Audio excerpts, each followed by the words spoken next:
మనం 3 సార్లు ఓంకారాన్ని ఉచ్చరించి మొదలు పెడదాం. ఓ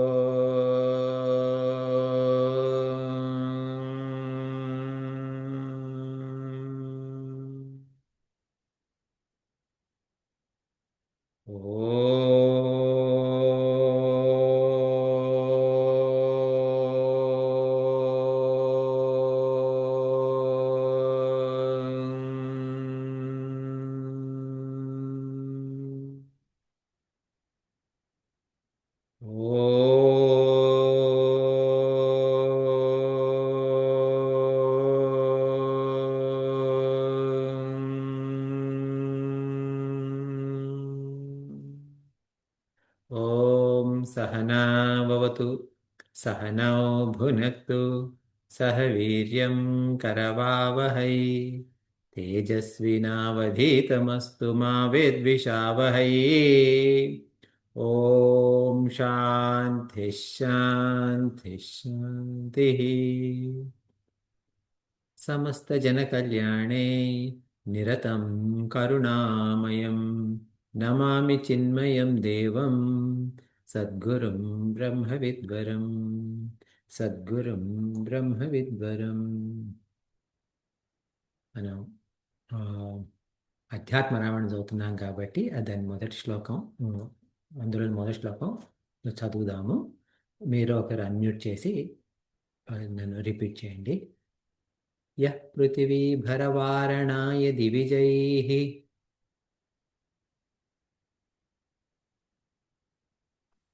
ఎన్నో పేజీ అండి? 25 నాది సేమ్ బుక్కే. ఓకే 23 సీత గారు. Okay, thank you.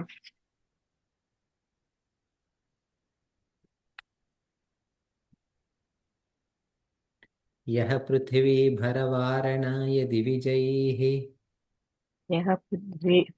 యః పృథ్వీ భరవారణాయ దివిజైః సంప్రార్థితశ్చిన్మయః సంప్రార్థితశ్చిన్మయః సంజాతః పృథివీతలే రవికులే సంజాతః పృథివీతలే రవికులే మాయామనుష్యోऽవ్యయः మాయా మనుష్యో వ్యయః నిశ్చక్రం హతరాక్షసః పునరగాద్ నిశ్చక్రం హత రాక్షస పునరగాద్ బ్రహ్మత్వమాద్యం స్థిరాం బ్రహ్మత్తమాజ్యం స్థిరాం కిం పాపహరాం విధాయ జగతాం కీర్తిం పాపహరాం విధాయ జగతాం తం జానకీశం భజే. తం జానకీశం భజే. థ్యాంక్స్ అండి. పోయిన వారం మనం ఇది శ్రీ రామహృదయాన్ని కంప్లీట్ చేశాం. ఈ శ్రీ రామహృదయాన్ని కంప్లీట్ చేస్తున్నప్పుడు అనుకున్నాను, ఓకే దీంతో ఈ చాప్టర్ కంప్లీట్ అయిపోయింది, నెక్స్ట్ చాప్టర్కి వెళ్ళిపోదాం అనుకున్నాను. కానీ అపర్ణ గారు ఒక క్వశ్చన్ అడిగారు. అది అంటే చాలా ముఖ్యమైన క్వశ్చన్. ఏమిటి? ఇప్పుడు ఇందులో ఉంది కదా, ఇదం రహస్యం హృదయం మమాత్మనో మయైవ సాక్షాత్ కథితం తవానక మద్భక్తిహీనాయ షఠాయ నత్వయా దాతవ్యమైంద్రాదపి రాజ్యతో అధికం అని. చెప్పండి రమా గారు.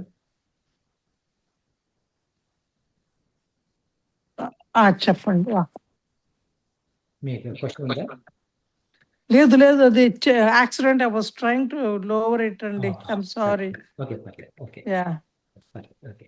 సో ఇదం రహస్యం.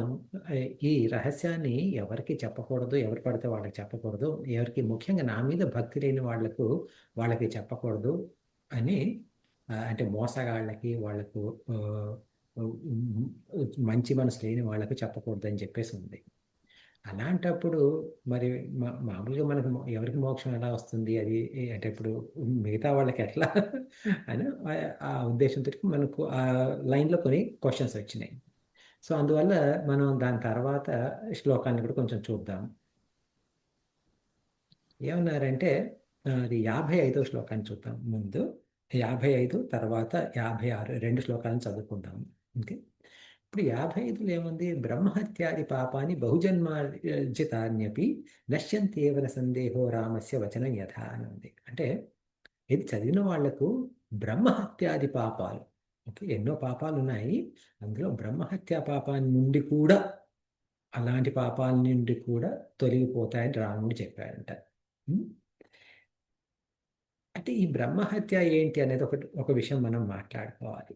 తర్వాత ఆఖరి శ్లోకం 56లో ఉంది, యో అతి భ్రష్ట అతి పాపి పరధన పరధన పరదారేషు నిత్య ద్యతో వా స్థేయి బ్రహ్మజ్ఞ మాతా పితృవధ నిరతో యోగి వృందాపకారి యః సంపూజ్యమాభిరామం పఠతి హృదయం రామచంద్రస్య భక్త్యా యోగీంద్రైరప్య లభ్యం పదమిహ లభతే సర్వదేవై సపూజ్యం.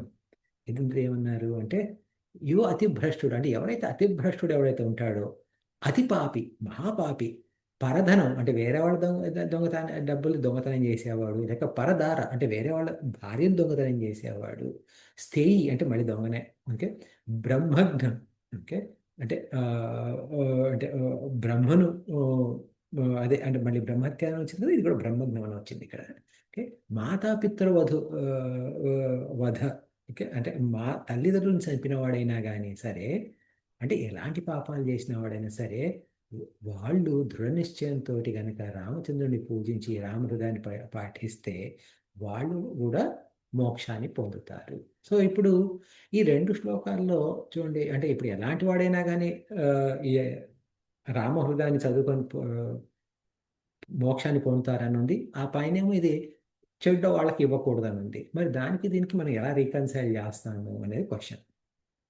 ఓకే, సో ఇప్పుడు ముఖ్యంగా మనం అర్థం చేసుకోవాల్సింది ఏంటంటే, అందులో అక్కడ మనకు ప్రీవియస్ శ్లోకంలో అంటే ఇంతకు ముందున్న శ్లోకంలో ఎక్కడైతే నా నా మీద భక్తి లేని వాళ్ళకి ఇవ్వకూడదు అని చెప్పారు, ఇక్కడ ఏం చెప్పారు, ఇది ఎలాంటి వాడైనా సరే, అంటే మన పాస్ట్ ఎలా ఉన్నా సరే, అంటే మనం ఇంతకు ముందు ఎలాంటి వాళ్ళము అయి ఉన్నా కానీ పర్వాలేదు, అంటే మనం ఇంతకుముందు ఎన్ని పాపాలు చేసినా పర్వాలేదు, కానీ ఒకసారి మనలో ఒక పశ్చాత్తాపం అనేది వచ్చి ఎప్పుడైతే మనం భగవంతుని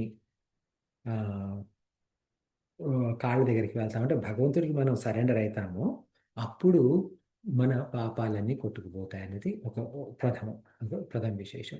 ఇప్పుడు ఇది మనకి రామాయణంలోనే చూడండి, ఇప్పుడు మనకు వాల్మీకి గారు ఆయన రత్నాకరుడుగా పేరు పొందినవాడు, రత్నాకరుడుగా బోయవాడు,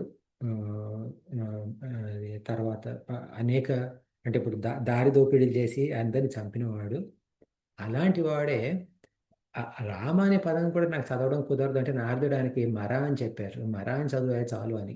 ఆ మరా అని అంటే అంటే ఇప్పుడు మామూలు మనం హిందీలో కానీ సంస్కృతంలో మరా అంటే మరణం, రామ అంటే ఆనందమును, తర్వాత భగవత్ స్వరూపం, అంటే రెండు ఆపోజిట్.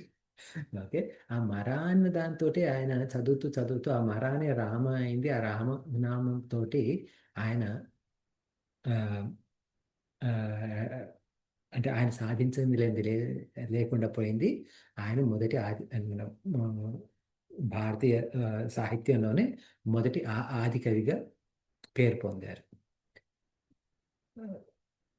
అంత అంటే ఎంత పాపాలు చేసినా కూడా మనిషిలో మార్పు వస్తే భగవంతుడు మనకి సహకరిస్తాడు. అది ఆ మార్పు రాకముందు ఇది ఇవ్వకూడదు, అదొకటి. తర్వాత ఇంకోటి ఈ బ్రహ్మహత్య ఆది పాపాన్ని, మనకి బ్రహ్మహత్య అనేది మనకు అక్కడక్కడ తగులుతూ ఉంటుంది. ఈ బ్రహ్మహత్య అంటే ఏమిటి అంటే, ఇప్పుడు పరబ్రహ్మ స్వరూపాన్ని హత్య చేయలేము, అలాగే చతుర్ముఖ బ్రహ్మను కూడా చంపడం కాని పని. అలాగే ఇక అలాంటప్పుడు ఏంటి మరి బ్రాహ్మణుడిని చంపడానికి బ్రహ్మహత్య అంటున్నారా అంటే, ఇప్పుడు మనకు మన ధర్మశాస్త్రాల్లో ఏముంటుంది, బ్రాహ్మణ హత్య చేస్తే పాపం తగ్గుతుంది, దానికి ఇన్ని నియమాలని ఉంటాయి. అంటే ఇది ఈ నియమం చేసి ఆ యజ్ఞం చేసి అంటే అంటే పశ్చాత్తాపంతో పరిహారాలు, పరిహారం అనేది ఉంటుంది, ఆ పరిహారాలు చేయాల్సి వస్తుంది అని చెప్పి. ఇప్పుడు అందుకని ఏమంటారంటే, ఇప్పుడు రాముడు అయినా సరే రావణాసుడిని చంపిన తర్వాత ఆయన కూడా పూజలు చేసుకోవాల్సి వచ్చింది. ఎందుకు రావణాసుడు బ్రాహ్మణుడు. ఆ, తర్వాత పురాణాల పద్ధతిలో చూస్తే శివుడు బ్రహ్మతల ఒక తలంతో తీశారు. తర్వాత ఆయన కూడా ఆ, తపస్సు చేయాల్సి వచ్చింది ఆ పాపం తొలగించుకోవడానికని. అంటే ఇది పురాణాల్లోనూ ఇతిహాసాల్లోనూ చూపించేది ఉంది. కానీ బ్రహ్మహత్య అంటే ఏమిటి అని వేదాంత పరంగా చెప్పాలి అంటే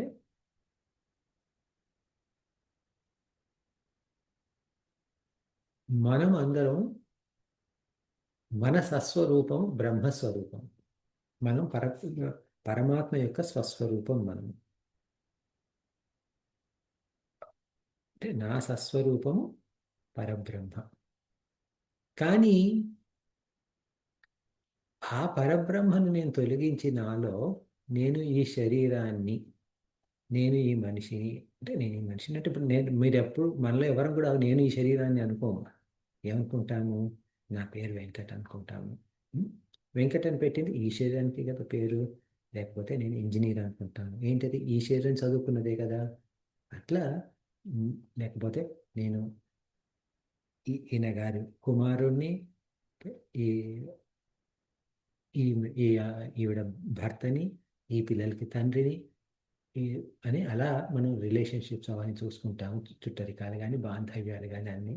బాంధవ్యంలో కూడా పేరు చూడండి, బంధం. బంధం అంటే అదొక మనకంటే మోక్షం లేని, మోక్షానికి విరుద్ధమైంది అది కూడా బంధం అంటే.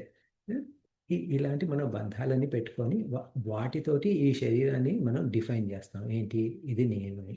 అలాంటప్పుడు ఏమైంది? ఎప్పుడైతే మనం మన సస్వరూపాన్ని మరిచిపోయి ఈ ఈ శరీరాంతో పరిమితి చేసుకున్నప్పుడు ఏమైంది అంటే మనలోని బ్రహ్మత్వాన్ని మనము చంపేసినట్టు అన్నమాట. అది బ్రహ్మహత్యా పాతకము. బ్రహ్మహత్యా పాతకంతో ఏమవుతుంది? దాని ఫలితం ఏంటి అంటే మనకు జీవితాంతమే కాదు, అది మనం తెలుసుకోనంత వరకు కూడా ఈ సంసారంలోనే ఉంటాం. ఎప్పుడైతే నా నా పరబ్రహ్మతత్వం ఏంటో నేను తెలుసుకోవాలని మనం ప్రయత్నం చేసినప్పుడు ఏమవుతుంది? మనం బ్రహ్మస్వరూపాన్ని పొందుతాం. అంటే ఏమిటి? ఈ శ్రీరామ హృదయం ఏం చేస్తుంది? మన పరబ్రహ్మతత్వ స్వరూపం ఏమిటో చూపిస్తుంది. ఈ పరబ్రహ్మతత్వం చూస్తే అది మనం నిత్య పఠన చేస్తున్నాం అంటే ఏంటి? అది మన మనసులో ఎప్పుడూ ఉండి దాని గురించి ఆలోచిస్తూ మన ఒక పరబ్రహ్మ తత్వాన్ని నెమ్మది నెమ్మదిగా అర్థం చేసుకుంటూ ఈ శరీరం మీద ఉన్న మోజును, వ్యామోహాన్ని తొలగించుకుంటూ పోతే ఆటోమేటిక్గా మనం పరబ్రహ్మతోటి ఏకమైపోతాము. అది దీని యొక్క ఉద్దేశం. అది బ్రహ్మహత్య గురించి. ఓకే. తర్వాత అంటే ఇప్పుడు ఎందుకంటే ఇప్పుడు మామూలుగా మీరు ఎప్పుడు కూడా ప్రతి దీంట్లో కూడా అంటే ఏ స్తోత్రాలను చూసినా కూడా ఈ స్తోత్రం చదివితే ఈ ఫలితం ఉంటుంది, ఆ స్తోత్రం చదివితే ఈ ఫలితం ఉంటుంది, ఈ స్తోత్రం వల్ల మనిషి కి మోక్షం వస్తుంది. అవన్నీ అంటే ఎలా మోక్షం వస్తుందయ్యా అంటే ఇలా మోక్షం వస్తుంది. ఏమిటి? ఆ శ్లోకాన్ని అంటే ఆ స్తోత్రాన్ని చదవడమే కాదు, దాన్ని అర్థం చేసుకోవాలి. అందులోని అంతరార్థాన్ని అర్థం చేసుకొని తద్వారా ఆ స్తోత్రం ఏం చేస్తుంది? మనకు పరమాత్ముడికి ఉన్న దూరాన్ని తొలగించేసి మనమే ఆ పరమాత్మ అని తెలియజేస్తుంది. ఆ విషయం మనకు తెలిసినప్పుడు మనం పరమాత్మ ఒక్కటైపోతాం. అది ఓకే.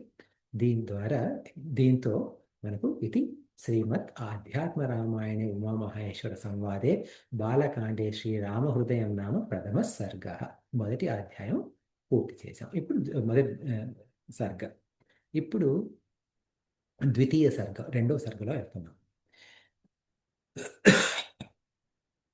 ఇప్పుడు రెండో సర్గలో అంటే ఈ చాప్టర్లో ఏమిటి అంటే పార్వతీదేవి శివుని అడుగుతుంది, ప్రభు నేను మిమ్మల్ని ప్రశ్న అడిగాను, మీరు జవాబు చెప్పారు కాబట్టి ఆ జవాబు అర్థమైపోయింది. కానీ మీరు ఒకసారి చెప్పడం మొదలుపెట్టిన తర్వాత నాకు ఈ రామతత్వాన్ని గురించి ఇంకా వినాలి, ఇంకా వినాలి అని అనిపిస్తుంది అని అన్నారు. ఇప్పుడు మనకేమవుతుంది? పొటాటో చిప్స్ ఓపెన్ చేస్తే, డబ్బా ఓపెన్ చేస్తే ఒకసారి తిన్న తర్వాత ఇంకా తినాలి, ఇంకా తినాలి అని చెప్పేసి అనిపిస్తుంది మనకు. రైట్? సో అందుకనే ఇది ఏదో ఒక చిప్స్ దాని స్లోగన్ కూడా ఉంటుంది, once you start you can't stop అని. అది మనకు ఏంటి? కేవలం ప్రాపంచిక విషయాల మీద అలా ఉంటుంది. కానీ పార్వతీదేవికి పరమాత్ముడి గురించి తెలుసుకోవాలన్న విషయంలో అలా ఉంది. ఏంటి, మీరు మొదలుపెట్టారు కాబట్టి నేను సంక్షిప్తంగా విన్నాను, కానీ నేను పూర్తిగా వినాలని కోరుకుంటున్నానని. అప్పుడు నేను ముందేం చేస్తానంటే ఈ కథ మొత్తం, అంటే ఈ 2వ చాప్టర్ మొత్తం నేను సింపుల్గా చెప్పేస్తాను. ఓకే, తర్వాత వివరంగా వెళ్దాం. శివుడు ఏమంటే, అమ్మ పార్వతీదేవి, నేను ఇంతకుముందు శ్రీరామచంద్రుడు నాకు ఇది వినిపించారు, ఈ రామాయణాన్ని నేను వినిపిస్తాను, దీని ద్వారా అనేక ఫలితాలు ఉన్నాయి.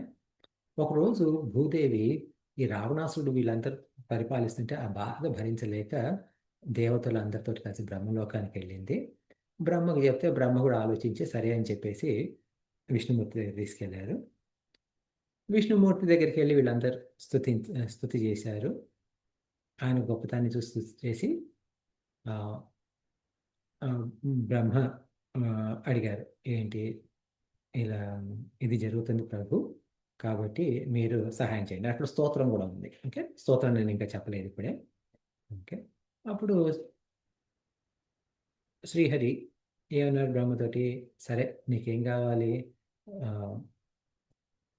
ఇప్పుడు ఈ రావణాసుని చంపడమే కదా, సో నేను ఏం చేస్తానంటే, ఇట్లా దశరథ మహారాజు ఉన్నారు, ఆయనకు ఆల్రెడీ ఒకసారి నేను ఒక పూర్వజన్మలో ఆయనకు ఒక వరం ఇచ్చాను, కశ్యపుడికే నేను వరం ఇచ్చాను, ఏమని, నేను నీకు కుమారుడు పుడతా అని. ఇప్పుడు ఆ కశ్యపుడే దశరథ మహారాజుగా పుట్టి ఉన్నాడు, కాబట్టి నేనే 4 అంశాలలో నేనే పుడతాను, 4 అంశాలలో నేనే పుడతాను. అలాగే తర్వాత అలాగే నా యొక్క యోగ మాయ జనకుడి ఇంట్లో సీత రూపంగా వస్తుంది, దాని ద్వారా మీరు కోరిక పనిచేస్తాను, ఏది రావణాసుని సంహరణ. ఆ తర్వాత బ్రహ్మ ఏమన్నారు, మిగతా దేవతలందరికీ, చూసారా భగవానుడు మానవుడిగా పుడుతున్నారు, కాబట్టి మీరందరూ కూడా మీ అంశాలతోటి వానర వంశం ఉందంటే భగవంతుడికి ఒక లెవెల్ తక్కువ. ఓకే, వానరులుగా జన్మించండి, మీరు భగవంతుడు భూలోకంలో ఉన్నంత వరకు, రాముడిగా ఉన్నంత వరకు మీరు ఆ స్వామికి సహాయం చేస్తూ ఉండండి అని చెప్పి ఆయన వెళ్ళిపోయారు. దేవతలు కూడా వెళ్ళిపోయారు. ఇట్లా వాళ్ళు దేవతలు ఏం చేశారు, వాళ్ళందరూ కూడా వానరులుగా ఎలా పుట్టి వాళ్ళు మహా శక్తితోటి స్వామివారి ఆగమనం కోసం ఎదురు చూస్తున్నారు. ఇది 2వ అధ్యాయం యొక్క కథ. ఓకే, సాధారణంగా ఏంటంటే ఇప్పుడు మీరు 10 ఏళ్ల పిల్లలు 15 ఏళ్ల పిల్లలు కనుక అయితే దీంతో అయిపోయింది, కథ అయిపోయింది. ఇప్పుడు మనం 3వ సర్గకు వెళ్ళవచ్చు. కానీ ఇది మనం చదువుకునేది ఏమిటి, అధ్యాత్మ రామాయణం. అధ్యాత్మ రామాయణం అంటే ఏమిటి, మనకేమిటి ఇది అని చెప్పేసి. మనకేమిటంటే అధ్యాత్మం అంటే మన గురించిన రామాయణం ఇది. ఇప్పుడు అందులో ఈ అధ్యాత్మ రామాయణం అంటే దీనికి నాకు సంబంధం ఏంటి, ప్రతి చాప్టర్కు ప్రతి సర్గలో ఉన్న కథకు నాకు ఏదో సంబంధం ఉంది, లేకపోతే ఆ కథ కానీ ఆ విషయాలు కానీ అక్కడ ఉండవు. అది అన్నమాట. అందుకని చెప్పేసి ఇప్పుడు మనం 6వ శ్లోకం నుండి వెళ్దాం. ఓకే, కథ మొదల్లో ఏమన్నారు, ఒకనాడు, ఓకే తెలుగులో చదివేస్తాను, నేను అక్కడ రాసి ఉన్నది. ఒకనాడు రావణాది అనేక రాక్షస గణాలతో భారంతో కుంగిపోయిన భూదేవి గోరూపమును ధరించి దేవతలతో మునిజనులతో సహా బ్రహ్మలోకానికి పోయింది. ఆమె విలపిస్తూ తనకు కలిగిన సమస్త దుఃఖాన్ని బ్రహ్మకి తెలిపింది. ధ్యాన నిమగ్నుడై తన మనసులో ఆమె దుఃఖ నివృత్తికి తగిన ఉపాయాన్ని బ్రహ్మ తెలుసుకున్నాడు. ఓకే, ఇది ఇప్పుడు దీన్ని మనం అర్థం చేసుకోవాలి. ఏమిటిది, భూదేవి రాక్షస గణాల భారంతో కుంగిపోయింది. మొదటి అంశం. భూదేవి అంటే ఇప్పుడు మనం భూదేవి అంటే ఇప్పుడు మన శరీరం చూసామనుకోండి, మన శరీరం అంటే మన ఆ, స్థూల శరీరం. ఈ స్థూల శరీరము భూమిలో నుండి వచ్చింది. అంటే ఇప్పుడు మన స్థూల శరీరం పంచభూతాలతో తయారైంది. ఇప్పుడు మనలో పంచభూతాలు అంటే ఆకాశం అంటే స్పేస్. మన శరీరంలో కూడా స్పేస్ ఉంది, వాయువు ఉంది, వాయువు నుండి తర్వాత జలం ఉంది, నీరు, తర్వాత మూడోది ఆ, ఆకాశాత్ వాయు అగ్ని కూడా ఉంది మనలో. చూడండి, బయట టెంపరేచర్కును మీ టెంపరేచర్ చెక్ చేసుకుంటే రూమ్ టెంపరేచర్ 70 డిగ్రీల సెంటీగ్రేడ్ ఫారెన్హైట్ ఉంటే మీ టెంపరేచర్ 98 ఉంటుంది. సో ఫైర్ ఉంది మనలో. ఆపహ అంటే నీళ్లు కూడా ఉన్నాయి. ఇంకా మన శరీరంలో దాదాపు 70% నీళ్లు ఉంటాయి. 70%, 80, 65% ఎంతో. ఆ తర్వాత భూమి అంటే సాలిడ్ మ్యాటర్, ఇది ఉంది. సో వీటన్నిటితోటి మనం కూడుకున్నాం. ఇప్పుడు ఇవన్నీ కూడుకొని ఉన్నది కాబట్టి మన శరీరాన్ని మనం భూమితో తయారైంది, మట్టితో తయారైంది అని అంటాం. మట్టితో తయారైన శరీరం మనది అంటాం. ఇప్పుడు ఈ శరీరం దేంతోటి కుంగిపోయింది అంటే రాక్షస గణాల భారంతో కుంగిపోయింది. రావణాది అనేక రాక్షస గణాలతోటి. రావణుడు అంటే ఏమిటి అంటే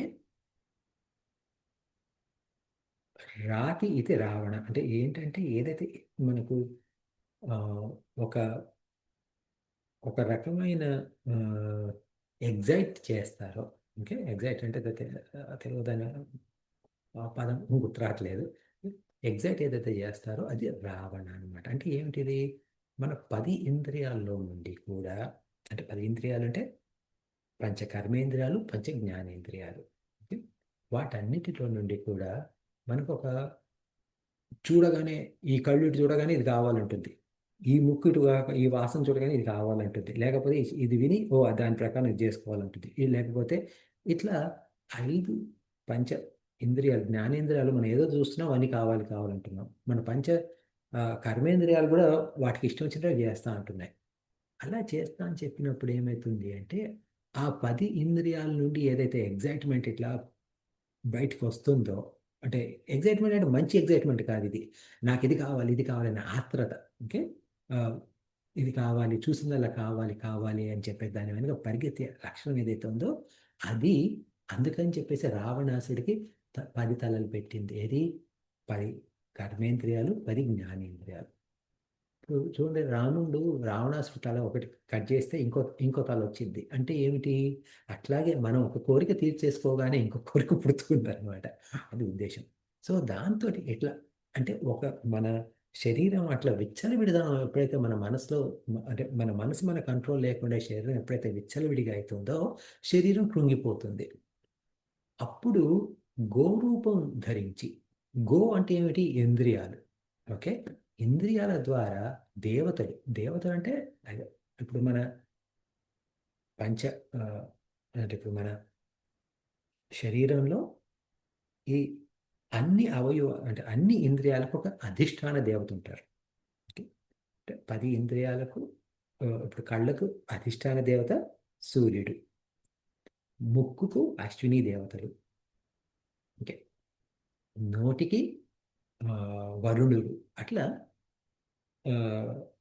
నోరు అంటే రుచికి వరుణుడు, నోరు మాట్లాడేటప్పుడు అగ్ని. ఇలా ప్రతి ఇంద్రియానికి ఒక అధిష్టాన దేవత ఉంటారు. అలా మునిజనులు అంటే మనలోని ఉన్న మంచి గుణాలు, వాటన్నిటితో కలిసి బ్రహ్మలోకానికి వెళ్ళింది. బ్రహ్మలోకంకి వెళ్ళింది అంటే మన ఆలోచనతో వెళ్ళింది. ఏమిటి?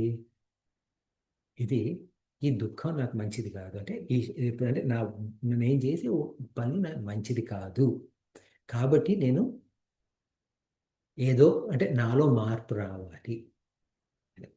అప్పుడు బ్రహ్మ ధ్యాన నిమగ్నుడై కాసేపు ఆలోచించారు అంటే అది ధ్యాన నిమగ్నుడు అంటే ఇప్పుడు మనసు ఏం చేస్తుందంటే, మన బుద్ధి ఏం చేస్తుంది? అరే, ఇలాంటి పరిస్థితుల్లో ఉన్నా నేను, ఇది నాకు మంచిది కాదు, నేను ఏదో ఒకటి చేయాలి అని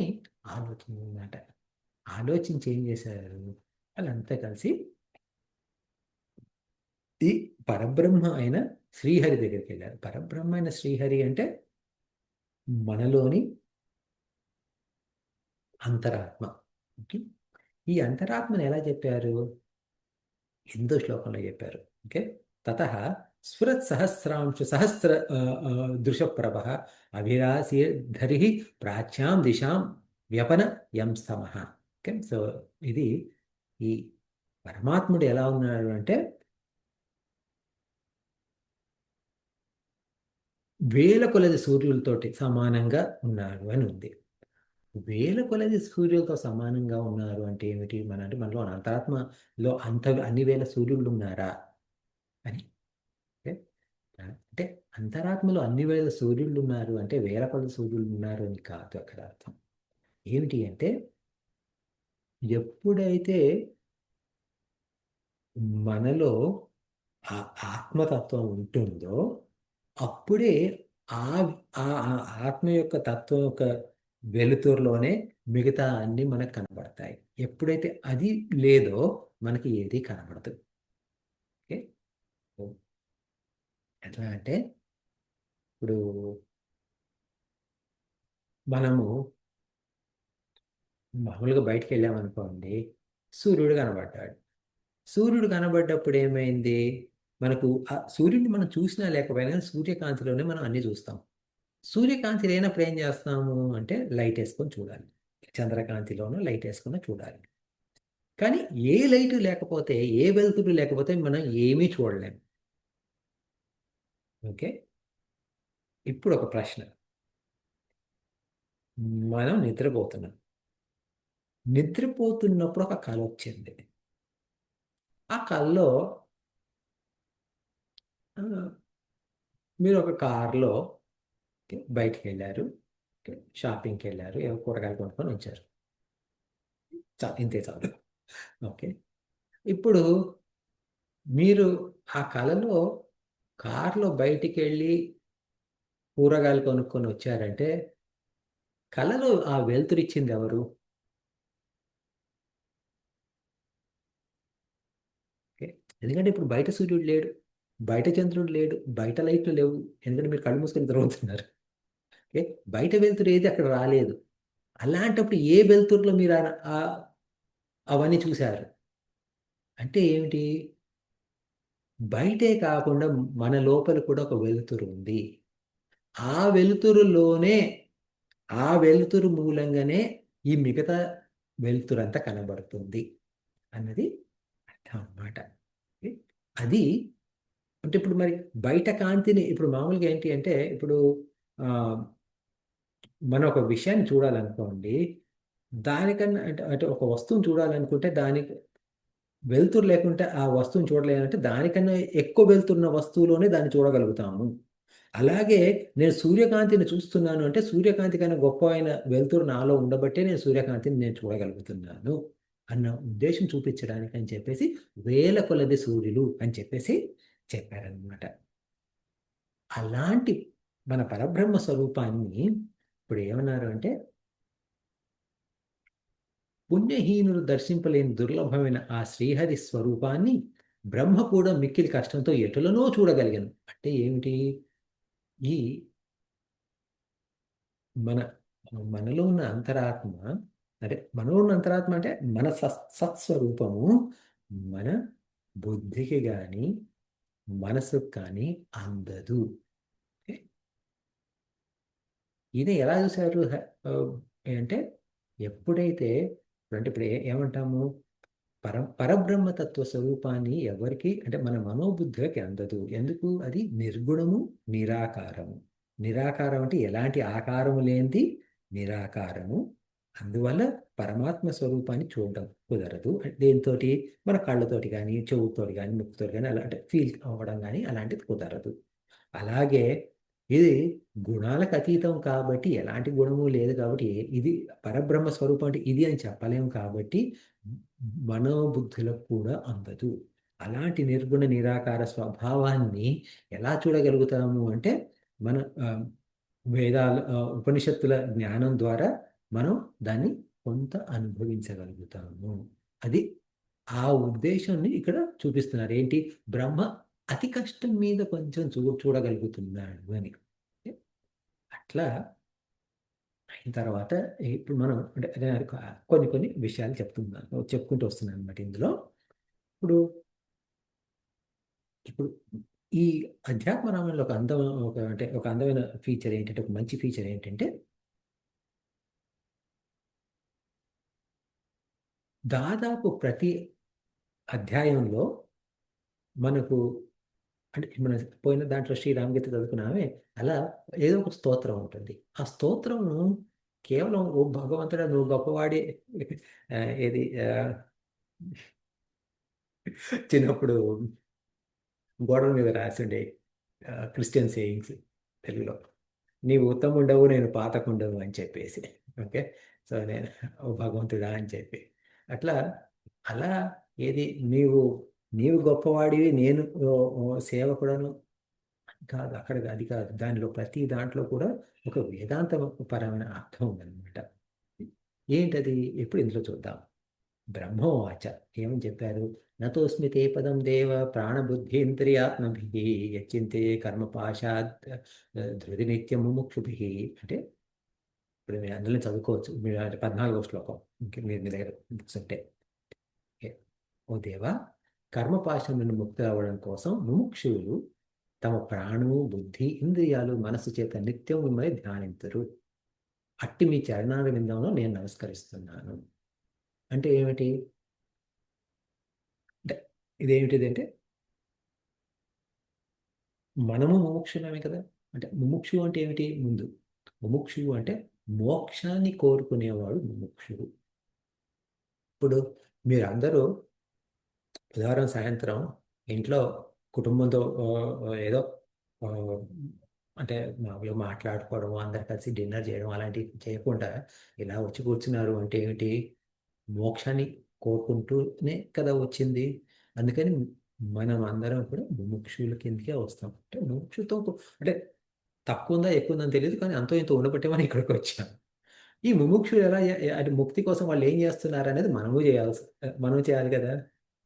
అంటే అంటే దీనికి ఇక్కడ మనకి ఇన్స్ట్రక్షన్ అనమాట ఇది. అంటే మనకు పాఠం చెప్తున్నారు. ఏమిటి?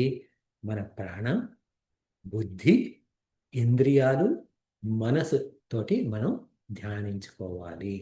ఓకే, ఇంద్రియాలు అంటే మనకు తెలుసు, బుద్ధి అంటే తెలుసు, మనసు ఇవన్నీ కలుగుతుంది. దేనికి దేనికి ధ్యానిస్తున్నాము అంటే కర్మపాశం నుండి ముక్తి పొందడానికి. పాశం అంటే బంధము, కర్మబంధాన్ని నుండి ముక్తి పొందాలి అని. కర్మబంధం నుండి ముక్తి పొందడం అంటే మనం ఎన్నో కర్మలు చేసుకుంటూ వచ్చాము, ఆ కర్మకు ఫలితం అనుభవించాలి. కాకపోతే ఒక ప్రాబ్లం ఏంటి అంటే కర్మ కర్మ నేను కర్మలు చేసి కర్మ ఫలితాలు అనుభవించేసి నేను దీంతో ముగిస్తాను అంటే నడవదు అది. ఎందుకు? ఆ కర్మను అనుభవించడం కూడా ఇంకొక కర్మ చేయడమే. అంటే కర్మభోగాన్ని అనుభవించడం అంటే అది చెడు భోగమే కానివ్వండి, మంచి భోగమే కానివ్వండి, ఆ కర్మ యొక్క ఫలితాన్ని అనుభవించాలి అంటే ఆ అనుభవంలోనే ఇంకొక కర్మ జరుగుతుంది, తద్వారా ఇంకొక ఫలితం వస్తుంది. అట్లా అది సంసారం కొనసాగుతూనే ఉంటుంది. అలాంటి దాని నుండి ముక్తి పొందాలి అంటే ఇంకో కర్మ చేసి అంటే ఈ కర్మ చేస్తే ఆ కర్మ పోతుంది అనే టైప్ లేదు. అలాంటప్పుడు ఏం చేయాలి? మనం ఈ భగవద్ ధ్యానం చేయాలి. భగవంతుడి ధ్యానం ఎందుకు చేయాలి అన్నది నెక్స్ట్ శ్లోకంలో చెప్పారు. మాయా గుణమయ్య త్వం సృజ వసి లుంపసి జగత్తేన లేప ఆనంద అనుభవాత్మన. ఏమన్నాడంటే మాయ మాయా గుణమయ్య. ఓకే, మాయ ఏమంటే మాయను ఫస్ట్ డిఫైన్ చేశారు. మాయ ఏంటి అంటే గుణాలతో కూడుకునేది మాయ. ఏమిటి గుణాలు అంటే 3 గుణాలు ఉన్నాయి మాయలో: సత్వగుణము, రజోగుణము, తమో గుణము. సత్వగుణం అంటే మన సాత్విక మనస్తత్వం ఏదైతే ఉంటుందో అంటే ఇప్పుడు ఇది ఇక్కడ గుణాలు అంటే ముఖ్యంగా ఓకే ఇది మంచి గుణం చెడు గుణం అని కాదు.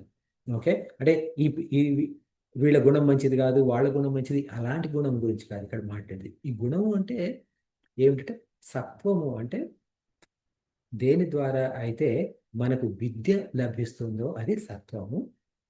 తర్వాత రజస్ అంటే దేని ద్వారా అయితే, దేని మూలంగా అయితే చలనం, చలనం అంటే లేదంటే మూవ్మెంట్ కానీ ఏదైతే ఉంటుందో అది రజస్సు. దేని ద్వారా, దేని మూలంగా అయితే ఏదైతే ఆ, నశించిపోవడము, కృషించిపోవడము, లేకపోతే అలసట, నిద్ర అలాంటివన్నీ ఉన్నాయో అది తమో గుణము. అది 3 గుణాలు.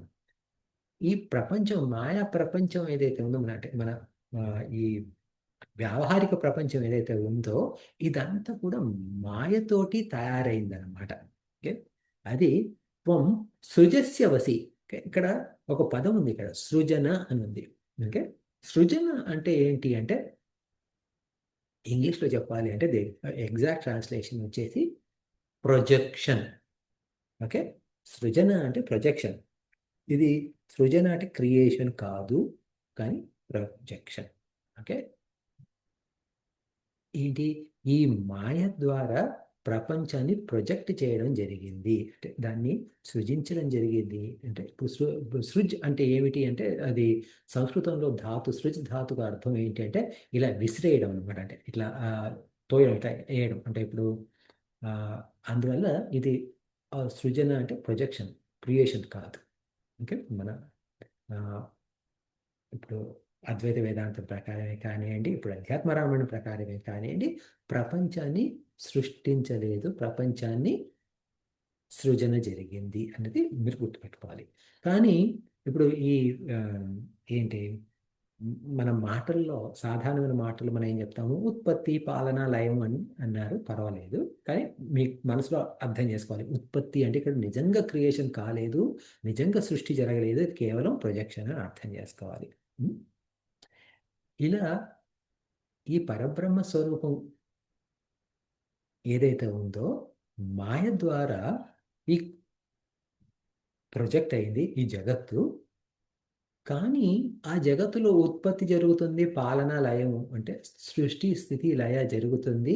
కానీ ఎవరైతే ప్రొజెక్ట్ చేశారో, అంటే ఎవరైతే ఈ పరబ్రహ్మ స్వరూపం ఉందో దానికి ఎలాంటి, దానిలో ఎలాంటి మార్పు ఉండదు. అంటే ఇప్పుడు దీన్ని మన వేదాంతంలో ఒక ఎగ్జాంపుల్ చెప్తారు. ఏమిటి,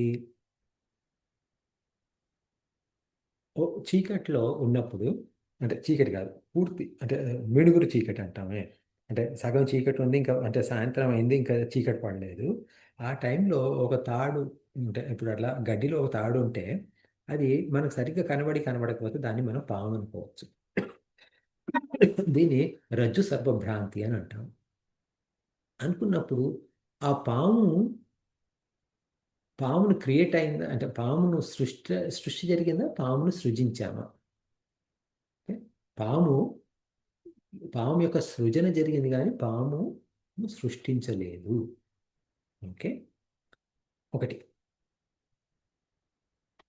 ఈ తాడే పాముగా కనబడుతుంది కాబట్టి ఇప్పుడు పాములో కూరలు ఉన్నాయనుకోండి, ఓకే, లేదా పాముకి 2 తలలు ఉన్నాయనుకోండి, లేకపోతే పాము తల మీద మణి ఉందనుకోండి, ఓకే, పాము ఆ, ఇలా బుస కొడుతుంది అనుకోండి, పాములో జరిగే మార్పులు మీ కళ్ళకు కనబడుతున్నాయి, కానీ పాములో జరిగే మార్పులు ఆ తాడులో జరుగుతున్నాయా? తాడుకి పాముకు ఏ సంబంధము లేదు. తా పాములో ఏం జరిగినా కానీ అదంతా మాయలో జరుగుతుంది, అదంతా. ఓకే, అంటే మన భ్రమలో జరుగుతుంది అంతేగాని తాడులో ఎలాంటి మార్పు లేదు. అలాగే ఈ సృష్టి ఏదైతే ఉందో, ఈ జగత్ ఏదైతే ఉందో, ఇందులో జరిగే మార్పులు ఏదైతే ఉన్నాయో, ఈ సృష్టి, స్థితి, లయ అన్నీ ఉన్నాయో అవేవి కూడా పరమాత్మకు అంటవు. ఓకే, సో ఇది అర్థం చేసుకున్నప్పుడు ఏమవుతుంది, తథా ఓకే, శుద్ధిర్న దుష్టానాం దానాధ్యయన కర్మభి శుద్ధాత్మత తే యశసి సదా భక్తిమత యథా. ఓకే, కాబట్టి ఓకే, ఎప్పుడైతే మనము మన అంతఃకరణను శుద్ధిగా పెట్టుకున్నాము, అంతఃకరణ అంటే ఇప్పుడు చెప్పాం కదా, ఇప్పుడు మనం 10 ఇంద్రియాలు అని చెప్పాము. ఏది? 5 కర్మేంద్రియాలు, 5 జ్ఞానేంద్రియాలు అని చెప్పాం. ఇవి కాకుండా 4 ఇంద్రియాలు ఉన్నాయి. ఏమిటది? మనస్సు, బుద్ధి, చిత్తము, అహంకారము. ఇది మనోబుద్ధి చిత్త అహంకారాల 4టిని కలిపి మనం అంతఃకరణ అంటాము. అంతఃకరణ అంటే ఏమిటి? అంతఃకరణాన్ని ఎందుకు అన్నాము అంటే మిగతా ఇంద్రియాలు ఏవైతే ఉన్నాయో అవన్నీ బాహ్యేంద్రియాలు, అంటే బయటకు కనబడే ఇంద్రియాలు. ఏది? మనం ఆ, శబ్ద స్పర్శ రూప రస గంధ అవి ఓకే, పంచ జ్ఞానేంద్రియాలు, పంచ కర్మేంద్రియాలు అన్నీ కూడా బయటకు కనబడేవి. ఇదేమో లోపల ఉంది కాబట్టి దీన్ని అంతఃకరణ అన్నాం. ఇది మన బుద్ధి చిత్త అహంకారం. ఓకే, సో ఎప్పుడైతే మన అంతఃకరణ శుభ్రమవుతుందో, శుద్ధి జరుగుతుందో, అప్పుడు ఏమవుతుంది అంటే ఈ ఆ, భగవంతుడి సత్స్వరూపాన్ని తెలుసుకోవడం తేలికవుతుంది అన్నమాట. ఓకే, కాబట్టి ఏం చేస్తాం మనము? అతస్థ వాంగ్మే దృష్టశ్చిత్త దోష ప్రవృత్తయే సద్యోంతర హృదయే నిత్యం మునిభి సాత్వతయ వృత్త. కాబట్టి ఏంటి మనం చేయాల్సింది ఏమిటి? భగవన్ ధ్యానం మూలంగా చేసుకుంటూ పోతూ ఉంటే ఆ, ఈ అంతఃకరణలో ఉన్న దోషాలన్నీ నశిస్తాయి. నశిస్తే ఏమవుతుంది? అది నశించినప్పుడు మనము మనలో సత్స్వరూపాన్ని చూడగలుగుతాము. ఓకే? అది ఆ, ఇప్పుడు ఆయన ఎందుకు వచ్చారని చెప్తున్నారు. ఏ- ఏమని? బ్రహ్మాధ్యై స్వార్థ సిద్ధ్యర్థం అస్మాభి పూర్వసేవిత అపరోక్షానుభూత్యర్థం జ్ఞానిభిర్హృది భావిత. ఓకే, బ్రహ్మాది అంటే బ్రహ్మ నుండి మొదలైన వాళ్ళం అంటే బుద్ధి. ఇప్పుడు బ్రహ్మ అంటే ఏమనుకున్నాము? బుద్ధి అనుకున్నాం కదా. బ్రహ్మాది అంటే బ్రహ్మ నుండి మొదలు పెడితే అంటే మన మనోబుద్ధి చిత్త అహంకారాలు, మన ఇంద్రియాలు, ఇవన్నిటితోటి కలిపి మనం ఏం చేస్తున్నాము అంటే మనము ఆ మనలో ఉన్న భగవంతుని ప్రార్థిస్తున్నాము. ఏమిటి? అపరోక్ష అనుభూతి అర్థం. ఓకే, అపరోక్ష అనుభూతి అర్థం. ఇప్పుడు అనుభూతి అంటే ఎక్స్పీరియన్స్. ఓకే, అందులో మీ అందరికి తెలిసిన విషయమే. కానీ ఈ అపరోక్షానుభూతి అంటే ఏమిటి అనేది అర్థం చేసుకుందాం. అపరోక్షానుభూతి అంటే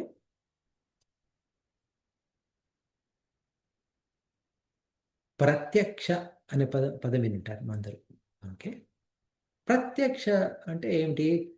నా కళ్ళతోటి నేను చూసినప్పుడు ప్రత్యక్ష అంటాం. అక్ష అంటే కళ్ళు. ఓకే, ప్రత్యక్షం అంటే నా కళ్ళతో నేను చూశాను అంటే ఇప్పుడు మామూలుగా ఇప్పుడు ఎక్కడైనా ఏదైనా గొడవ జరిగితే సాక్షి ఏం చెప్పాలి? నేనే చూశాను, ఇది జరిగిందని చెప్పాలి కోర్టులో. ఓకే, నేను చూస్తే అంటే నువ్వు ప్రత్యక్షంగా చూసావా? అవును, నేను ప్రత్యక్షంగా చూశాను, నా కళ్ళతోటి నేను చూశాను అని. ఈ ప్రత్యక్షకు ఆపోజిట్ ఏంటి అంటే పరోక్ష. పరోక్ష అంటే వేరే వారి ద్వారా, అంటే వేరే వాళ్ళ కళ్ళ ద్వారా చూశాను, అంటే నేను విన్నాను, ఇలా జరిగిందని విన్నాను. అంటే నేను చూడలేదు, వాళ్ళు చూశారు, వాళ్ళు చూశామని చెప్తే నేను విన్నాను అనేది పరోక్ష. అయితే ఇప్పుడు ఈ పరబ్రహ్మ స్వరూపం ఎలా మనకు వ్యక్తం అవుతుంది అన్నది ప్రశ్న. ఈ పరబ్రహ్మ స్వరూపాన్ని మనకు తెలియాలి అంటే ఇప్పుడు మనం ఫస్ట్ ఏమనుకున్నాము? ఇది నిర్గుణము, నిరాకారము. నిర్గుణ నిరాకారం అన్నప్పుడు ఏమైంది? కళ్ళతోటి చూడలేము, ఏ ఇంద్రియాలతోటి మనం అనుభవించలేము. ఓకే, ఏ ఇంద్రియాలతో అనుభవించాలంటే వేరే ఇంద్రియాలు అంటే ఇప్పుడు ఒక్కోసారి ఏమవుతుంది? మనం పాట వింటున్నాం, నువ్వు పాటను చూసావు అంటే నేను పాటను చూడలేదు, పాటను విన్నాను అంటే అది వినకపోయినా కానీ చెవుల ద్వారా అది ఇంద్రియాలతోటే గ్రహణ జరిగింది. ఇంద్రియ గ్రహణ ద్వారా అది తెలుసుకున్నాం. అలాగే ఒక దుర్వాసన వచ్చింది అనుకోండి, ఆ దుర్వాసన కూడా మన ముక్కుతోటే ఒక ఇంద్రియం ద్వారానే తెలిసింది మనకు. అలాగే ఏదైనా అంటే గా ఎక్కువ గాలి ఉన్నా లేకపోతే అదే ఎండ ఎక్కువ ఉన్నా అది మన శరీరం ద్వారా తెలిసింది. ఓకే, ఏదైనా కూర రుచిగా ఉన్నా రుచి తగ్గినా కానీ అది మన నాలుక ద్వారా తెలిసింది. ఇవన్నీ ఇంద్రియాలతోటి తెలుసుకునే విషయాలు, ఇవన్నీ బాహ్య విషయాలు. ఇప్పుడు మనలో ఉన్న అంతరాత్మను ఈ ఇంద్రియాల ద్వారా తెలుసుకోలేము. ఓకే, ఒకటి.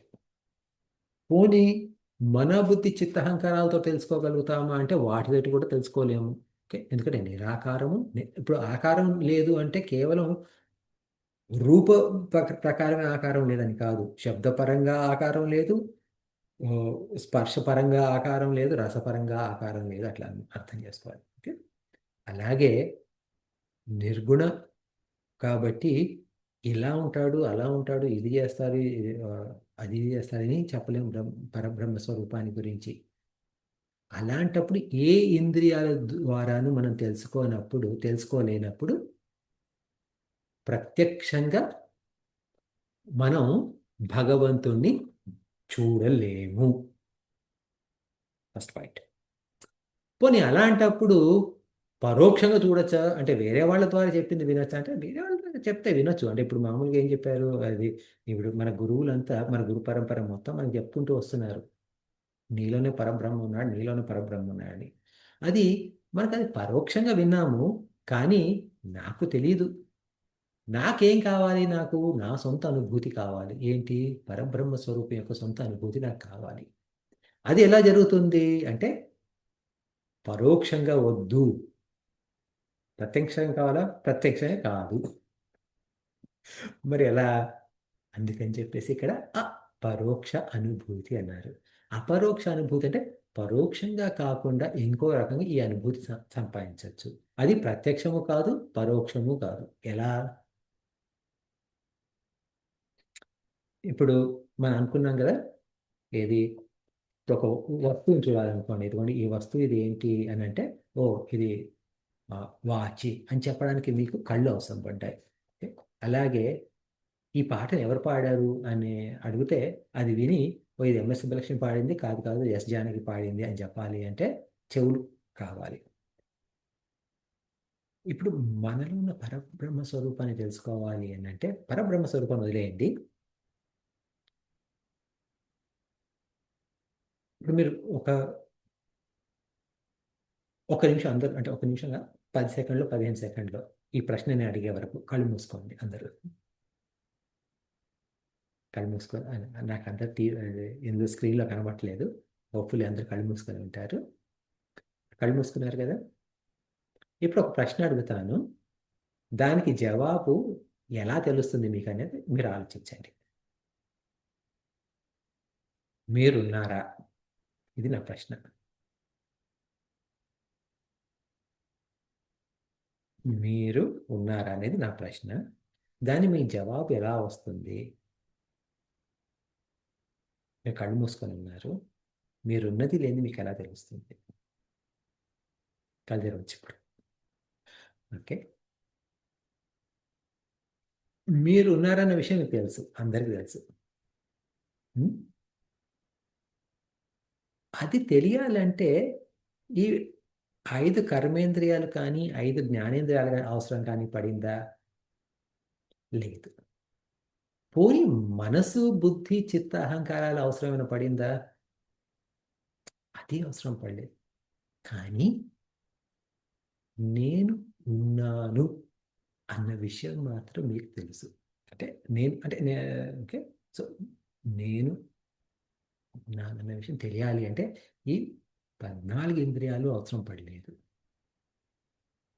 ఆ నేను అనేది ఏదైతే ఉందో అది ప్రత్యక్ష అనుభూతి కాదు, పరోక్ష అనుభూతి కాదు, అది అపరోక్ష అనుభూతి.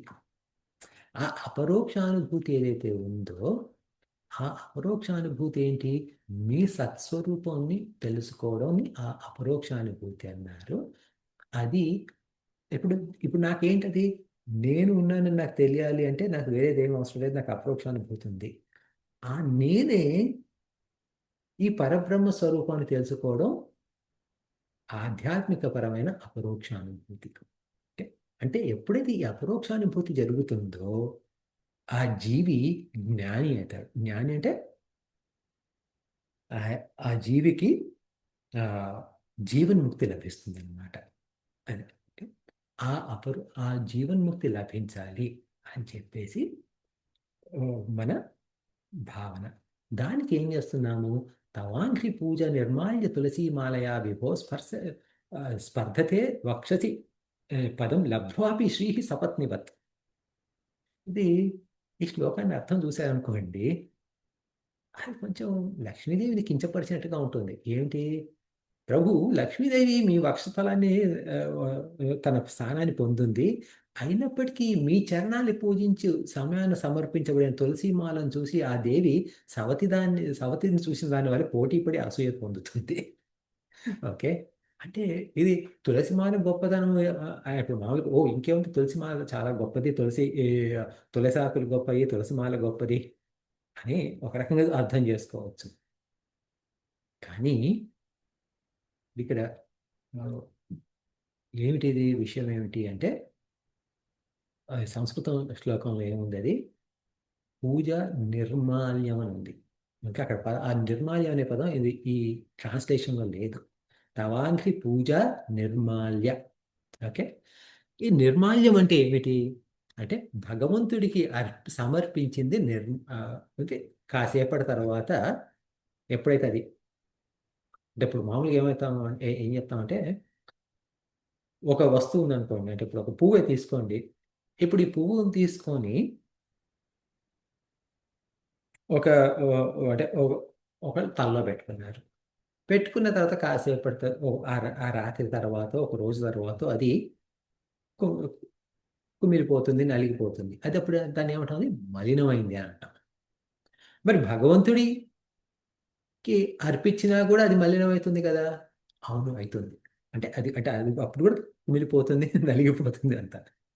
కానీ భగవంతుడికి అర్పించినప్పుడు అంటే మన సంస్కృతి యొక్క గొప్పతనాన్ని ఆలోచించండి. భగవంతుడికి అది అర్పించినప్పుడు అది మలినమయ్యే ప్రసక్తి లేదు. ఓకే. కాబట్టి అది కృషించిపోయి ఉండొచ్చు, కానీ మలినం లేదు.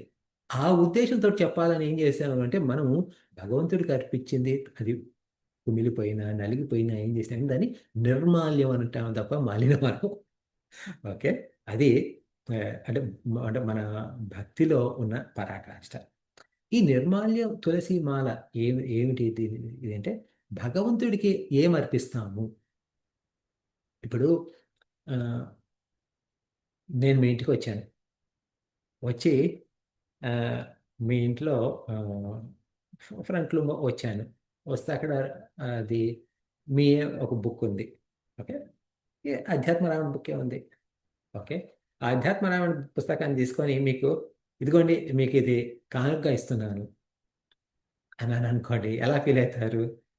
నాది నాకు ఇవ్వడం ఏంటి, అదే కానుక అంటారు. ఓకే.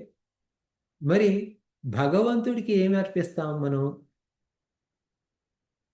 భగవంతుడిది కానిది మనం అర్పించేది ఏమిటి అంటే, మనలో ఉన్న ఏదైతే ఉందో ఏమిటి, భగవంతుడిది కాంది మనది అనుకునేది ఏంటి, నేను ఈ జీవిని అనుకునే దురభిప్రాయం ఒకటి ఏదైతే ఉందో, తద్వారా ఇది మూల కారణం, దురభిప్రాయం. ఓకే. దాని మూలంగా ఏమైంది, దానికి ఎన్నో పుట్టుకలు వచ్చినాయి. ఏది, నేను ఈ జీవిని కాబట్టి నా పిల్లలు వీళ్ళు బాగా చదువుకోవాలి. ఓకే. వాళ్ళకన్నా వీళ్ళకి ఇది కావాలి. ఓకే. నాకు ఆ ఉద్యోగం రావాలి. ఇట్లా ఇవన్నీ కోరికలు అవి ఇవి అన్నీ ఉన్నాయి. అంటే ఏంటి, ఒకసారి నాకు అజ్ఞానం ఏదైతే ఉందో, నేను జీవిని అనే అజ్ఞానం ఉందో, ఆ అజ్ఞానాన్ని నుండి పుట్టిన మిగతా అన్నీ కూడా ఆ అజ్ఞానం నుండి అనమాట. సో ఇవి ఏవైతే ఉన్నాయో, ఓకే, ఇవన్నిటినీ మనం భగవంతుడికి సమర్పించుకోవాలి. ఓకే. అది సమర్పించుకున్నప్పుడు ఏమవుతుంది, భగవంతుడు వాటిని స్వీకరిస్తాడు. ఆ స్వీకరించినప్పుడు ఏమవుతుంది, మనలో ఇంకా ఆ అజ్ఞానం అనేది ఉండదు. అజ్ఞానం పోయినప్పుడు జ్ఞానం ఆటోమేటిక్గా వస్తుంది. ఇది చూసి ఈ ఓకే, స్త్రీ అంటే లక్ష్మీదేవి కొంచెం అసూయ పడుతుందని రాశారు. అసూయ పడుతుందంటే ఏమిటి, ఇప్పుడు నా మనసు ఎక్కడుంది, ఇప్పుడు నేను అది నాలో ఇలా అజ్ఞానం ఉందని తెలియనప్పుడు, నేను భగవంతుని చూడనప్పుడు నా మనసు అంతా ఎక్కడుంది, నాకు ఇది కావాలి, అది కావాలి, అది కావాలి, ఇది కావాలి అంది. ఉన్నప్పుడు ఏమైంది, దానికి నాకు ఏది కావాలన్నా కానీ డబ్బు కావాలి. అలాంటప్పుడు నా దృష్టి ఎక్కడ ఉంది, లక్ష్మీదేవి మీద ఉంది. ఇప్పుడు ఎప్పుడైతే నేను నన్ను నేను భగవంతుడికి సమర్పణ చేసుకుంటానో అప్పుడు ఏమైంది, నేను నా దృష్టి లక్ష్మీదేవి నుండి తొలగిపోయి ఈ నాలో ఉన్న అజ్ఞాన వాసనల్ని మొత్తం భగవంతుడికి సమర్పించుకున్నప్పుడు ఆ వాసనలు చూసి అప్పుడు ఈ మాయ లక్ష్మీదేవి మాయ ఏదైతే ఉందో అది అసూయ చెందుతున్నట్టుగా ఉంది అని ఈ శ్లోకం యొక్క అర్థం. ఓకే, అందుకని చెప్పేసి అసత్ అతస్తత్వాత్ పాదేషు తవ భక్తి శ్రీయో అధిక భక్తిమేవాభివాంఛతి త్వద్భక్త సారవేదిన. అందుకని చెప్పేసి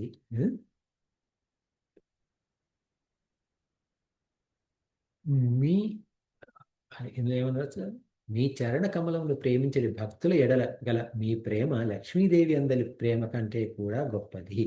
కనుక మీ తత్వం ఎరిగిన భక్తులు మీ భక్తినే కోరుతున్నారు. అంటే ఏమిటిది, ఇక్కడ ఏదో లక్ష్మీదేవి తక్కువ భక్తుడు ఎక్కువ అది కాదు ఉద్దేశం. ఓకే, ఇందులో ఏమిటి అంటే భగవంతుడు అంటే పరబ్రహ్మ స్వరూపము మాయా కలిసిన ఈ జగత్ ఏదైతే ఉందో ఆ జగత్తు మీద భగవంతుడికి అంటే పరబ్రహ్మ స్వరూపానికి ఎలాంటి ప్రేమ కానీ ద్వేషం కానీ లేదు. కానీ ఎప్పుడైతే ఈ జగత్తులో ఉన్న జీవి అంటే నేను ఈ జీవిగా నేను నా జీవత్వాన్ని కోల్పోయి అంటే వదులుకొని నా జీవత్వాన్ని వదులుకొని నేను పరబ్రహ్మలో ఐక్యమైపోతాను అని అనుకున్నప్పుడు ఏమవుతుంది, అది జరిగిపోతుంది. అది జరిగిపోయినప్పుడు ఏమవుతుంది, నాకు పరబ్రహ్మకు ఎలాంటి తేడా ఉండదు. ఓకే, ఎందుకంటే ఇక నేనంటూ లేను. ఓకే, నేనంటూ లేను కాబట్టి పరబ్రహ్మలో కలిసిపోయాను కాబట్టి ఇది ఇంకా ఉంది, ఏది మాయ మాయ ఉంది. ఇప్పుడు ఒక స్వామి చిన్మానంద గారికి జీవన్ముక్తి లభించిందని చెప్పేసి ప్రపంచం అంతా పోలేదు కదా, ప్రపంచం ఉంది అలాగే. ఓకే, అప్పుడేమైంది, స్వామి చిన్మానంద గారు అనే ఎంటిటీయే లేదు. ఓకే, ఆ జీవి పరబ్రహ్మ స్వరూపంలో ఒకటైపోయారు. సో అప్పుడు ఏమైంది, ఇది ఎలా కనబడుతుంది, ఇది అంటే భగవంతుడు స్వామి చిన్మానంద గారిని తనలో ఐక్యం చేసుకున్నాడు వల్ల స్వామి చిన్మానంద గారు అంటే భగవంతుడికి ఎక్కువ ప్రేమ. ఈ లక్ష్మీదేవి అంటే తక్కువ ప్రేమ ఎందుకు అంటే ఈ లక్ష్మీదేవి ఇంకా ఈ మాయ ప్రపంచంగా ఉంది ఇంకా అని ఆ ఉద్దేశంతో ఇలా ఉందన్నమాట. అంతే తప్ప భగవంతుడికి ఒకళ్ళంటే ఎక్కువ ప్రేమ ఒకళ్ళంటే తక్కువ ప్రేమ అని అర్థం చేసుకోకూడదు. ఓకే, అతత్పాదకమలే భక్తిరేవ సదాస్తు మే సంసారం మాయా తప్తానాం భేషజం భక్తిరేవతే. కాబట్టి ఓకే, ఓ భగవంతుడా, ఓ దేవ, నా నా మనసు ఎప్పుడు కూడా మీ కాళ్ళ దగ్గరే ఉండని, తద్వారా ఈ సంసార రోగం నుండి ముక్తి కలిగించండి. అంటే ఏమిటి, ఎప్పుడైతే నా మనసు నా అంతరాత్మపై తిప్పుకొని దాని మీదే ధ్యానిస్తూ ఉంటుంటే నెమ్మదిగా ఈ సంసార రోగాల నుండి మనకు విముక్తి లభిస్తుంది అని దీని యొక్క భావం. దీంతో ఆ స్తోత్రం ముగిసిపోయింది. ఓకే, తర్వాత నేను చెప్పాను కదా ఏంటి, అది విన్న తర్వాత భగవంతుడు శ్రీ అంటే కథారూపంగా ఏమన్నారు, శ్రీహరి బ్రహ్మతోటి ఏం కావాలయ్యా అని అడిగారు. ఆయన బ్రహ్మ ఆనందంగా, ప్రభు ఇలా రావణాసురుడు చాలా ఎన్నో ఇబ్బందులు కలిగిస్తున్నాడు, అందరి విశ్వం అంతా బాధిస్తున్నాడు, త్రిలోకాలను పీడిస్తున్నాడు. త్రిలోకాలంటే అగైన్ ఈ త్రిలోకాలంటే ఏదో కాదు, మన 3 శరీరాలు, స్థూల శరీరము, సూక్ష్మ శరీరం, కారణ శరీరం. ఓకే, వాటన్నిటిని పీడిస్తున్నాడు. కాబట్టి నేను ఆయనకేమో ఇలా వరం ఇచ్చాను, మానవుడి చేత మృత్యు ఉంటుందని. కాబట్టి మీరు కూడా మానవ రూపాన్ని ధరించి ఆ శత్రువును వధించమని. అప్పుడు భగవంతుడు సరే, నేను ఆల్రెడీ కశ్యపుడు అనే ఋషికి ఇంతకుముందు ఒక వరం ఇచ్చాను, ఆయనకు కొడుకుగా పుట్టానని. ఆ కశ్యపుడు ఇప్పుడు దశరథ మహారాజుగా పుట్టి ఉన్నాడు. ఆయన ఇంట్లోనే నేను 4 అంశాల్లో నేనే వస్తాను. అంటే ఏమిటి, ఇప్పుడు ఇదొక ముఖ్యమైన విషయం ఇక్కడ. ఏమిటి? ఆయన ఇంట్లో నేను వేరు 4 అంశాల్లో నేనే ప్రకటన చేస్తాను అంటే, కథాపరంగా రాముడు, లక్ష్మణుడు, భరతుడు, శత్రుఘ్నుడు వేరు వేరు. కానీ అధ్యాత్మపరంగా రామ, లక్ష్మణ, భరత, శత్రుఘ్నులకు ఎలాంటి తేడా లేదు. ఓకే, ఇది మనం వచ్చే వారం దీని గురించి వివరంగా మాట్లాడుకుందాము. తర్వాత ఇంకేమన్నారు? ఈ 4 రూపాల్లో వేరువేరుగా నన్ను నేనే సృజించుకుందును అంటే నేనే అంటే ఆయనంతటికి ఆయనే పుడుతున్నారు. ఓకే, ఆయనంతటికి ఆయనే పుట్టినట్టు కనబడుతున్నారు, పుట్టడం కూడా కాదు. ఓకే, అదే సమయాన నా యోగమాయ మూలంగా జనకుడి ఇంట్లో సీతారూప నా యోగమాయ కూడా జనకుడి ఇంట్లో సీత రూపాల్లో ప్రకటితమవుతుంది అంటున్నారు, కానీ పుడుతుంది అని అనలేదు. ఓకే, ఆమెను ఆ, ఆమెను వెంట నిడుకొని నేను మీ కార్యమంతా సఫలం నచ్చతం అని చెప్పారు. తర్వాత విష్ణు అదృశ్యమయ్యారు, బ్రహ్మజీ దేవ మిగతా దేవుళ్ళందరికీ చెప్పారు ఏమని? మీరందరూ భగవంతుడు మానవ రూపంలో పుడుతున్నారు కాబట్టి మీరంతా వానరులై భగవంతుడి సేవ చేయండి అని. దాంతో వాళ్ళందరూ వాళ్ళ ప్రతి దేవుడి అంశ భూమి మీద వానర రూపంలో పుట్టి భగవంతుడి రాక కోసం ఎదురు చూస్తున్నారు. దీంతో బాలకాండలోని 2వ సర్గ ముగిసిపోయింది.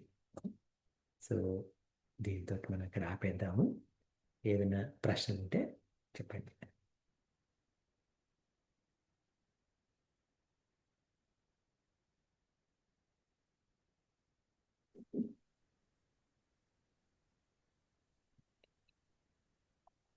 సరే, ఏం ప్రశ్న?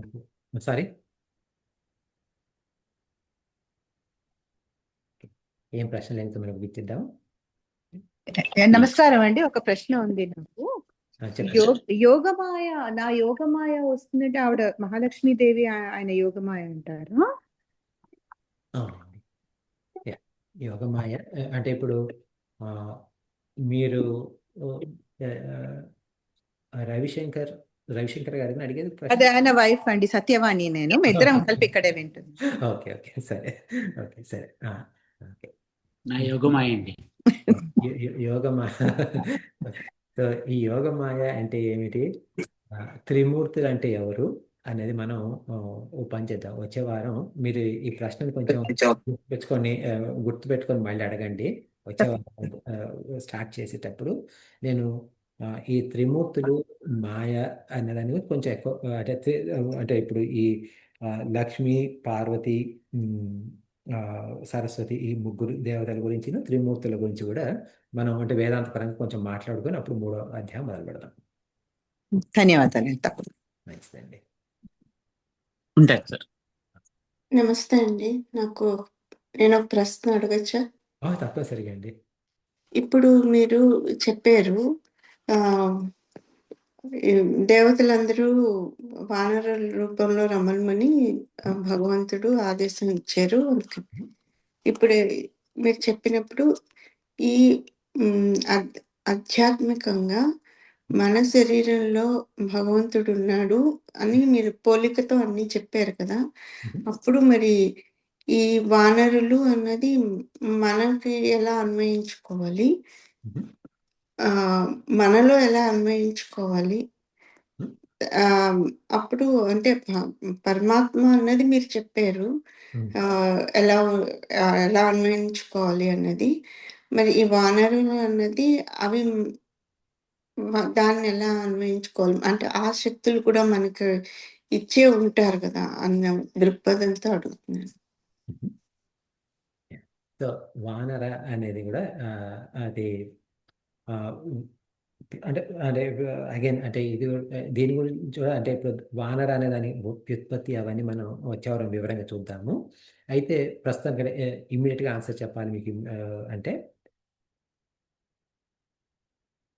మనలో ఏంటంటే ఇప్పుడు మనలో ఒక్కోసారి మంచి గుణాలు ఉంటాయి, మనలో కొన్ని లోపాలు ఉంటాయి.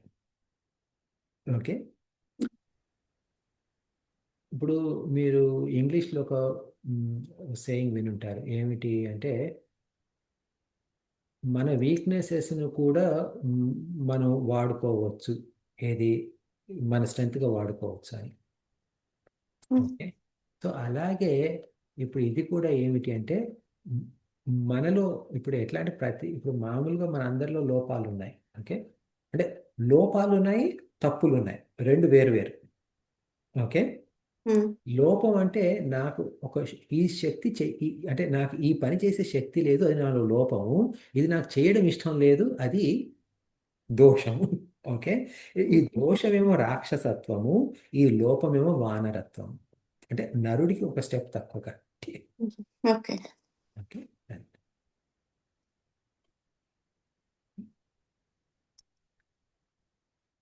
సరేనండి, ముగిద్దాం.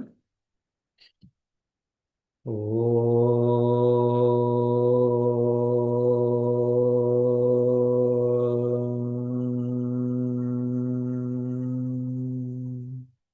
పూర్ణమద పూర్ణమిదం పూర్ణాత్ పూర్ణముదచ్యతే పూర్ణస్య పూర్ణమాదాయ పూర్ణమేవావశిష్యతే.